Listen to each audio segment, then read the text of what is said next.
Mongolia, a smuggling ring. DiCaprio and Cage, a Hollywood blockbuster? No. These are elements covered in our next Dinosaur Stories episode.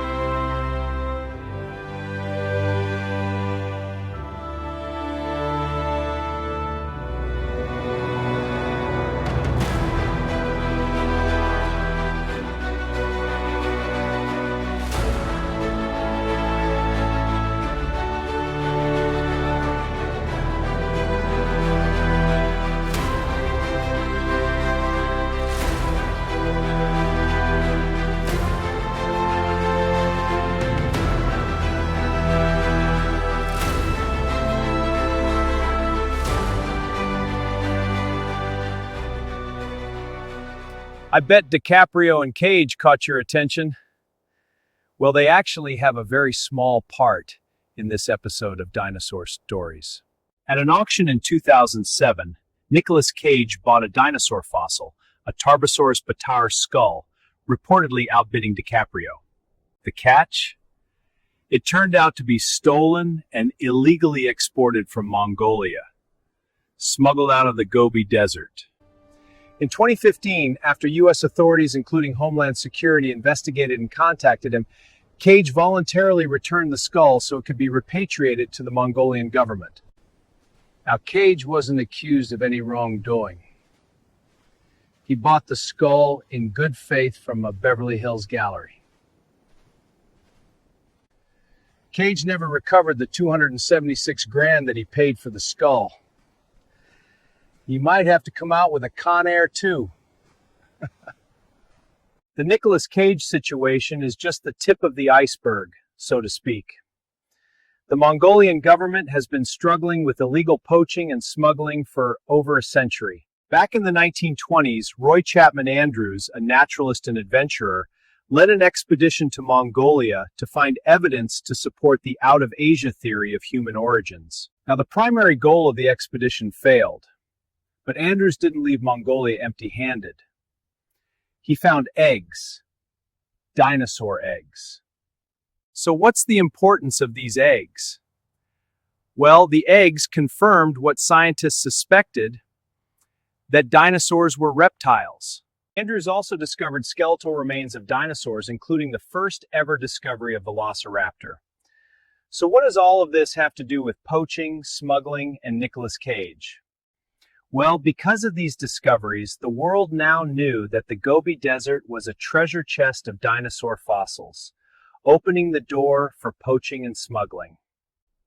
So how does a dinosaur skull go from the Gobi Desert and end up on Nicolas Cage's coffee table? Well, that's Gobi, and that's actually a very good question. I'm quite impressed. You know, some of my people are buried up in those cliffs. Well, let's hope they didn't end up on someone's coffee table. I know! We always aspire to end up in a major museum. So, how did this skull go from the Gobi Desert to Mr. Cage's living room? Well, that's complicated. The journey likely involved a chain of illegal activities centered around fossil smuggling networks. Now, the skull in question was a partial skull, about 65% complete. It measured around 32 inches long and belonged to a Tarbosaurus bataar that lived around 70 million years ago. Now, the Tarbosaurus bataar, sometimes called Tyrannosaurus bataar, is an Asian cousin to the North American T-Rex, both living in the late Cretaceous. Tarbosaurus primarily lived in what is now the southern region of Mongolia, particularly in Umnugovi province. Fragmentary remains have also been found in parts of China. Now, Nicolas Cage's skull, well, not his skull. His dinosaur skull was looted from fossil-rich sites like the Nemec Basin in Mongolia's Gobi Desert. The skull would have been extracted by local Mongolian poachers, sometimes called diggers, who were hired by a Mongolian smuggling ring. So what next? Well, that skull was packed in a crate and shipped to an intermediary, common practice to hide the true origins of the fossil. It arrived in Japan sometime before June 2006. The skull was then shipped from Japan to Gainesville, Florida, arriving in June 2006 with a false customs label that misrepresented its origin and value. Now, this was handled directly or via an intermediary by Florida-based commercial paleontologist Eric Procopi, who had ties to multiple smuggled Mongolian fossils. Prokopi commonly misstated origins, claiming fossils came from the UK or Japan instead of Mongolia, and undervalued shipments to avoid scrutiny. He admitted in his plea deal to using such tactics across multiple imports, spending hundreds of thousands on sourcing from Mongolia. Now that the skull was in Florida, Prokopi would have cleaned and restored it. In late 2006, the skull was shipped to the Gate Gallery in Beverly Hills. Now the skull made it to Beverly Hills. Hey, big boy, you're standing on my star. Oh, I'm sorry, I didn't know. Why don't you come up and see me sometime? Oh my, okay, where was I? I don't know where you was, but you're not in her league, big boy. Okay, now back to our story. The Tarbosaurus skull was shipped to the IM Gate Gallery in Beverly Hills in late 2006, along with paperwork and fake provenance. This fake provenance was that the fossil had belonged to a collector in Japan who had it stored in a box in a closet for 50 years. In the spring of 2007, the Tarbosaurus skull, along with its fake provenance, was shipped to New York City to be sold at auction. On March 25, 2007, the Tarbosaurus skull was put up for auction by the IM Gate Gallery of Beverly Hills. For this auction, which was a natural history-themed sale, the gallery rented warehouse space on 5th Avenue at 29th Street in Manhattan. Now you are wondering if the two stars of this episode were there. Yes, the Tarbosaurus skull was there, Nicolas Cage was not. His bid was anonymous, probably by phone. The Tarbosaurus skull sold that night to Nicolas Cage, who supposedly outbid Leonardo DiCaprio. The hammer price was $230,000. Cage paid $276,000, which included the auction house fee. Cage received a certificate of authenticity from the gallery and believed it was legally obtained.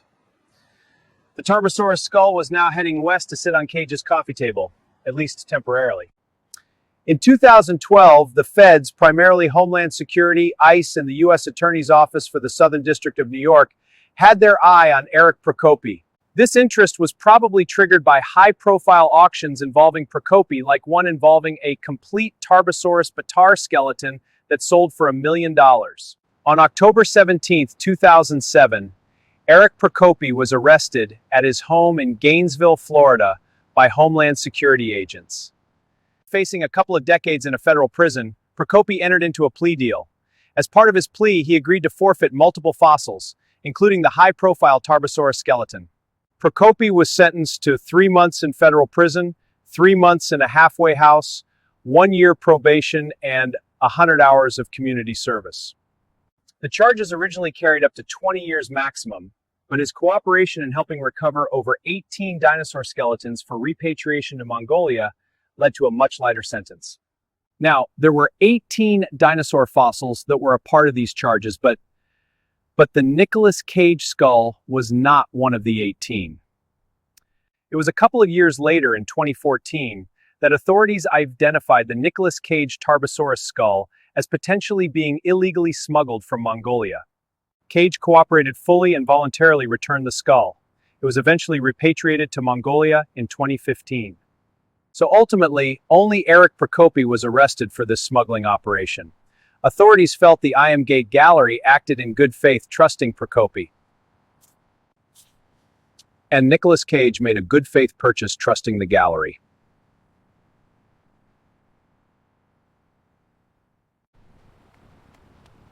That was an interesting dinosaur story.